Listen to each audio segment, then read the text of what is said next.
बच्चों, welcome to my channel Verma study 2020 बुकलाना। मैं यूपी बोर्ड के छात्रों के लिए क्लास 12th का इकोनॉमिक्स हिंदी माध्यम से फुल कोर्स कराऊंगा। यदि आप फुल कोर्स करना चाहते हैं तो मेरे चैनल को सब्सक्राइब कीजिए और बेल आइकन को प्रेस करना ना भूलें, ताकि जो भी वीडियो मैं अपलोड करूं उसका नोटिफिकेशन सबसे पहले मिल सके। व्यष्टि अर्थशास्त्र में पाठ 3 चल रहा है, उत्पादन और लागत। उत्पादन बहुत अच्छे से पढ़ा दिया गया है, जिसमें आपने परिवर्ती अनुपातों का नियम, पैमाने के प्रतिफल का नियम, दोनों में अंतर पढ़ लिया। अब उसमें जो दूसरा पार्ट है लागत, वो आज हम पढ़ेंगे। लागत, देखो बच्चे, लागत या इसे उत्पादन लागत कहें, एक ही चीज़ है। जो भी उत्पादन फर्म या उत्पादक जो है उत्पादन किसी भी वस्तु का करता है, उसमें जो भी खर्चे आते हैं वही तो लागत है। तो इनको रटिए नहीं, समझिए। उत्पादन लागत के अंतर्गत वे सभी खर्चे सम्मिलित किए जाते हैं जो किसी उत्पादक द्वारा वस्तु के उत्पादन व्यय के रूप में उठाए जाते हैं। अब देखो, लागत की वर्गीकरण के बारे में थोड़ा सा ध्यान देना है कि देखो, इसका कोई एक सिस्टम नहीं है, लेकिन 3 तरह का वर्गीकरण किया गया है। एक तो ये किया गया है मौद्रिक लागत। मौद्रिक लागत में 2 चीज़ें हैं, 3 चीज़ें हैं: स्पष्ट लागतें, अस्पष्ट लागतें, सामान्य लाभ। दूसरा है वास्तविक लागत, अवसर लागत, निजी लागत, सामाजिक लागत। दूसरा जो है अल्पकालीन लागतें, जो ये बहुत ही महत्वपूर्ण है। और तीसरा है दीर्घकालीन उत्पादन लागतें। अल्पकालीन उत्पादन लागतें, दीर्घकालीन उत्पादन लागतें। आज के वीडियो में हम केवल इसको पढ़ेंगे, मौद्रिक लागत, वास्तविक लागत, अवसर लागत, निजी लागत, सामाजिक लागत। आगे का जो वीडियो होगा अल्पकालीन लागतें और दीर्घकालीन उत्पादन लागतें का होगा। इनका यहाँ संक्षेप में हमने कर दिया है कि अल्पकालीन उत्पादन लागतें मुख्य रूप से 2 तरह की होती हैं: स्थिर लागतें, परिवर्तित लागतें। अर्थात इनके जब 3 वर्गीकरण करेंगे, कुल लागत, औसत लागत, सीमांत लागत, तो यही स्थिर लागतें हैं। जैसे कुल लागत में 2 हो गया, कुल स्थिर लागत, कुल परिवर्तनशील लागत। औसत लागत में कुल औसत स्थिर लागत, औसत परिवर्तनशील लागत। सीमांत लागत में स्थिर और परिवर्तनशील लागत नहीं होता है। तो ये चीज़ें जब हम अगले वीडियो में पढ़ेंगे तो क्लियर हो जाएगा, इसलिए यहाँ घबराने की बात नहीं है। अब हम आते हैं मौद्रिक लागत। ये लॉन्ग क्वेश्चन तो नहीं पूछा जाता है, लेकिन छोटे छोटे प्रश्न खूब पूछे जाते हैं। और इनमें देखो, जो मौद्रिक लागत के प्रकार है: स्पष्ट लागतें, अस्पष्ट लागतें, असामान्य लागत, ये बहुत महत्वपूर्ण है। मौद्रिक लागत किसे कहते हैं, तो पूरा आप इनके प्रकारों का भी वर्णन करेंगे। और अगर केवल पूछ दे कि स्पष्ट लागतें क्या है या अस्पष्ट लागतें क्या है या दोनों में अंतर क्या है, तो फिर इनके जैसा प्रश्न होगा वैसा उत्तर लिखा जाएगा। अब देखो, मौद्रिक लागत को ही द्रव्यिक लागत, द्रव्य, मुद्रा, नोट से मतलब है यहाँ, मनी कास्ट अंग्रेजी में कहते हैं। जब भी कोई उत्पादक उत्पादन करता है तो उसमें जो उसके उत्पादन साधन की ज़रूरत पड़ती है, उत्पादन साधन या उत्पत्ति के साधन या उत्पादन के उपादान एक ही चीज़ है। उसमें क्या क्या है साधन में? भूमि है, श्रम है, पूंजी है, संगठन है, उद्यमी। भूमि, श्रम, पूंजी, संगठन, साहस या उद्यमी, 5 साधन महत्वपूर्ण हैं। इन 5 साधनों पर उसे पैसे खर्च करने पड़ते हैं, वही पैसा कहलाता है मौद्रिक लागत। जैसे मान लो किराया लिया, भूमि का, भवन का, ब्याज दिया, नगद जो पैसे खर्च होते हैं उसे ही कहा जाता है मौद्रिक लागत। ये कोई बहुत कठिन चीज़ नहीं है। अब देखो, ध्यान बहुत देना है। जो ये 3 प्रकार का होता है, पहला होता है स्पष्ट लागतें, एक्सप्लिसिट कास्ट। स्पष्ट लागतें ऐसे सभी खर्चे, व्यय मीन्स खर्चे, जिनका भुगतान उत्पादक द्वारा उत्पादन क्रिया के दौरान दूसरों को करना होता है, स्पष्ट लागतें कहलाती हैं। मुझे पता है ये चीज़ बिल्कुल समझ में नहीं आई होगी। आप ऐसे समझिए कि जो फर्म है या उत्पादन करने वाला आदमी है, वो जो भी पैसा दूसरे को देता है किसी भी कार्य के लिए, अरे भाई श्रमिक का काम लेगा तो श्रमिक को मजदूरी देगा, भूमि अगर लेगा तो भूमि का किराया देगा, ब्याज पर लोन लिया होगा तो पूंजी, जो पैसा दूसरे को देता है फर्म या उत्पादक, उसी को कहते हैं स्पष्ट लागतें। रटने की काम जरूरत नहीं, बस आप ये जानिए कि वो खर्चे जिनका भुगतान उत्पादन करने वाला दूसरों को देता है, स्पष्ट लागतें कहलाती हैं। क्या क्या हो सकता है भाई? कच्चा माल अगर कहीं से लाता है, वो रॉ मटेरियल उत्पादन करने के लिए, उस पर वहाँ पैसा देगा, यह स्पष्ट लागतें हो गई। श्रमिक कार्य करेंगे, उनकी मजदूरी देगा, ये भी स्पष्ट लागतें हो गया। पूंजीपति से पूंजी लिया है, बैंक से पैसा लिया है तो ब्याज देगा, दूसरे को ब्याज देगा, तो स्पष्ट लागतें हुआ। अगर ज़मीन और भवन बिल्डिंग किराए पर लिया है तो उसके लिए उसे पैसे देगा, तो ये भी स्पष्ट लागतें हुआ। टैक्स देगा, विज्ञापन पर खर्च करेगा, बीमा पर व्यय करेगा, अगर कोई उपकरण टूट फूट गया तो उसे खरीद करके लाएगा। तो अब आपको क्लियर हो गया होगा कि स्पष्ट लागतें क्या है। हमने जैसे करके दिया है, कभी कभी इम्तिहान में पूछ देता है कि स्पष्ट लागतों की मदें कौन कौन सी हैं। मदें का मतलब कि किन पर वो खर्च करता है, तो ये मदें हो गया।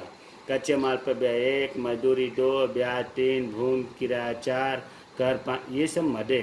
तो स्पष्ट लागतें की परिभाषा और उसकी मदें बहुत महत्वपूर्ण है। दूसरा होता है अस्पष्ट लागतें। जैसा कि नाम से लग रहा है कि अस्पष्ट, मतलब ये क्लियर नहीं है। स्पष्ट का मतलब उसमें था क्लियर है, डायरेक्ट दिख रहा है पैसा देते हुए। अस्पष्ट लागतें का एक और नाम है सन्निहित लागतें, इंग्लिश में कहते हैं इम्प्लिक्ट कास्ट। तो इसको लिखा है कि उत्पादक द्वारा प्रयोग किए गए अपने संसाधनों की लागतों को अस्पष्ट लागतें कहते हैं। अगर ये नहीं समझ में आए तो कोई बात ना, आप अपने मन से समझिए कि जो फर्म है या जो उत्पादन करने वाला है, अरे हो सकता है कि उसके पास खुद का ज़मीन हो, खुद का भूमि हो, खुद का बिल्डिंग हो, दूसरे से नहीं लिया, तो इसका मतलब क्या हुआ, उसे उसका किराया तो वो लेगा ना, मालिक है, उसने अपनी पूंजी लगाया तो उस पर ब्याज लेने की कोशिश करेगा, ब्याज लेगा भी।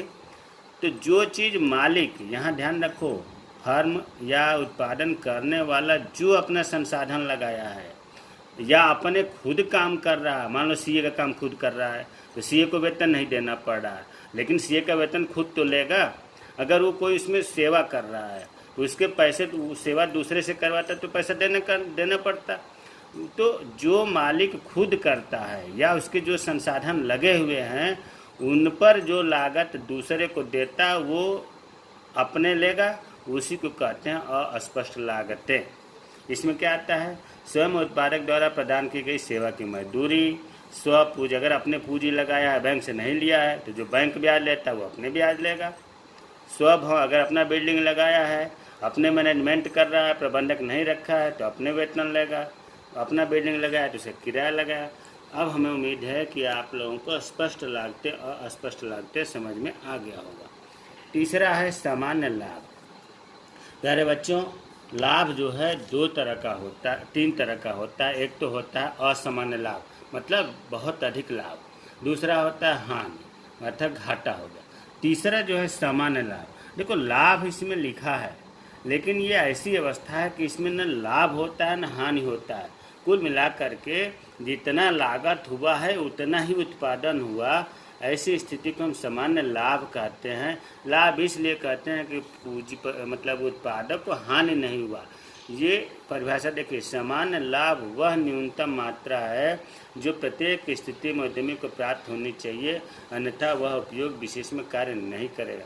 अगर सामान्य लाभ तक तो उत्पादक झेल लेगा, लगा रहेगा उत्पादन करने में, लेकिन अगर इससे कम होगा तो हानि होने लगेगी और वो बंद कर देगा उद्योग को। तो सामान्य लाभ का मतलब ये हुआ कि उसके न्यूनतम लाभ जो उद्यमी को रहने के लिए तैयार रखता है, अगर उससे कम हुआ तो वो लाभ मतलब कार्य नहीं करेगा। अब मौद्रिक लाभ का सूत्र क्या होगा, अभी जो तीनों बताए इनको जोड़ देंगे तो मौद्रिक लागत, जिसको द्रव्यिक लागत या मनी कास्ट कहते हैं, निकल जाएगा। मौद्रिक लागत बराबर स्पष्ट लागतें और इसमें अस्पष्ट लागतें प्लस सामान्य लाभ को जोड़ेंगे तीनों तो मौद्रिक लागत कहा जाएगा। तो अब हमें उम्मीद है कि अगर मौद्रिक लागत पूछे तो इन तीनों को वर्णन कर दिएगा, अस्पष्ट लागतें पूछे तो केवल इसका वर्णन होगा, स्पष्ट लागतें और अस्पष्ट लागतों में अंतर पूछे तो आप परिभाषा और मदें का अंतर करिएगा। अब दूसरा है वास्तविक लागत, रियल कास्ट। देखिए, रियल कास्ट इसमें ये जो है काल्पनिक ज़्यादा है, व्यवहारिक कम है। इसमें लिखा है कि किसी वस्तु के उत्पादन में जो कष्ट, त्याग, प्रतीक्षा, कठिनाइयाँ, संयम उठानी पड़ती है, देखिए कोई भी उत्पादन होता है तो उसमें ऐसे थोड़े नहीं, जैसे मान लीजिए कि पूंजीपति है, वो पूंजी लगा रहा है, तो कभी वो अपने आवश्यकताओं को कटौती किया होगा, तभी तो पैसे इकट्ठा किया है, बचत किया है। तो पैसे को जब इकट्ठा किया तो उसे कितने कष्ट झेलने पड़े होंगे, कितने उसने त्याग किया, तभी तो वो पैसे जोड़ा है और ब्याज लेने की स्थिति में है। अगर कोई श्रमिक है तो श्रमिक को मजदूरी मिलती है, लेकिन श्रमिक को खोजने जाने के लिए मालिक को कष्ट उठाना पड़ा होगा। मजदूर कहा होगा कल मिलेंगे, परसों मिलेंगे, उसे प्रतीक्षा भी करनी पड़ी होगी, है ना, उसे संयम भी उठाना पड़ा होगा। तो कहने का मतलब कि उत्पादन करने में जो भी सभी साधनों की बात हो रही है, जिनको कष्ट होता है, त्याग होता है, प्रतीक्षा करनी पड़ती है, कठिनाइयाँ, इन सब को मिलाया जाएगा, उसी को कहा जाता है वास्तविक लागत। जैसे उदाहरण दिया है कि बचत करने में, पूंजी संचय में त्याग करना पड़ता है, इंतज़ार करना पड़ता है, श्रमिकों को मानसिक और शारीरिक कष्ट उठाना पड़ता है। तो इनको भी हम लागत में जोड़ते हैं, तब वास्तविक लागत निकलता है। यह काल्पनिक ज़्यादा है, व्यवहारिक कम है, ऐसा होता कम है। तीसरा है अवसर लागत, अपॉर्चुनिटी कास्ट। ये मैं पहले भी पढ़ाया हूँ, बच्चों को ये अक्सर समझ में नहीं आता है और खूब पूछा जाता है, जबकि है बहुत आसान। देखो, किसी गतिविधि की या ऐसे आप कहो कि किसी उत्पादन की अवसर लागत अगले सर्वश्रेष्ठ विकल्प के मूल्य के बराबर होती है। हमें पता है ये चीज़ समझ में नहीं आया होगा, एक उदाहरण से समझिए, अभी क्लियर हो जाएगा। एक किसान है, किसान उसके पास ज़मीन है, मान लिया कि 1 हेक्टेयर है।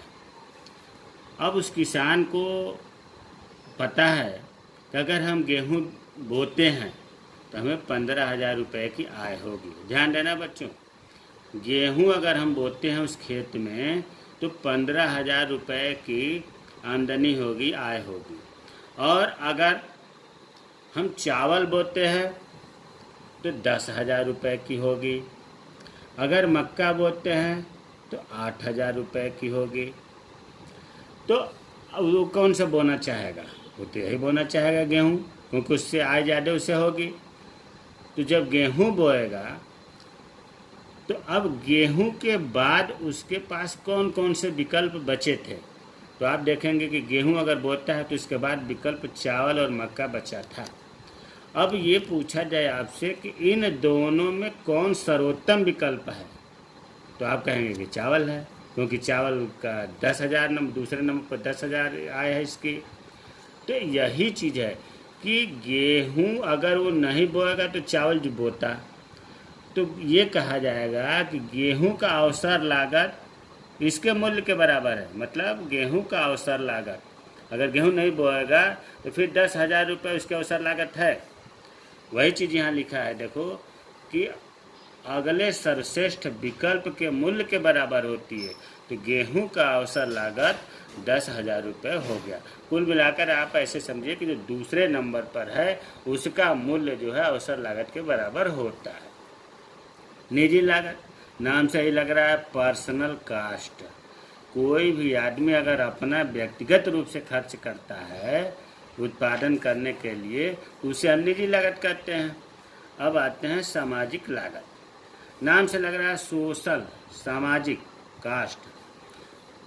मतलब यह वह लागत है जो किसी वस्तु के उत्पादन के लिए समाज को प्रत्यक्ष व अप्रत्यक्ष रूप से चुकानी पड़ती है। अगर ऐसे आप नहीं समझ में आते, आप समझो कि कार्य तो कोई कर रहा है और डायरेक्ट और इनडायरेक्ट रूप में समाज को जो है उसकी कीमत चुकानी पड़ती है। जैसे उदाहरण ले लो कि ठेकेदार है, किसी वन को अंधाधुंध आजकल काट रहा है, तो ठेकेदार तो अपना फायदे के लिए वनों को कटाई कर रहा है, लेकिन समाज को क्या हो रहा है? पर्यावरण प्रदूषित मिल रहा है, समाज की स्थिति प्रदूषित हो रही है, वायु की स्थिति। दूसरा, सिगरेट पीने से, एक उदाहरण और दिया मैं, सिगरेट पीने से।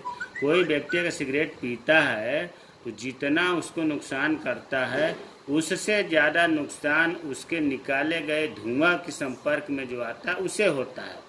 तो सिगरेट पीने वाले व्यक्ति से तो सिगरेट वाले को हो ही रहा है, लेकिन उसके वजह से समाज को भी दूसरे व्यक्ति को भी हानि पहुंचानी पड़ रही है, तो ऐसी स्थिति को जो दूसरे को समाज को चुकानी पड़ती है, समाज को झेलना पड़ता है, कहते हैं सामाजिक लागत।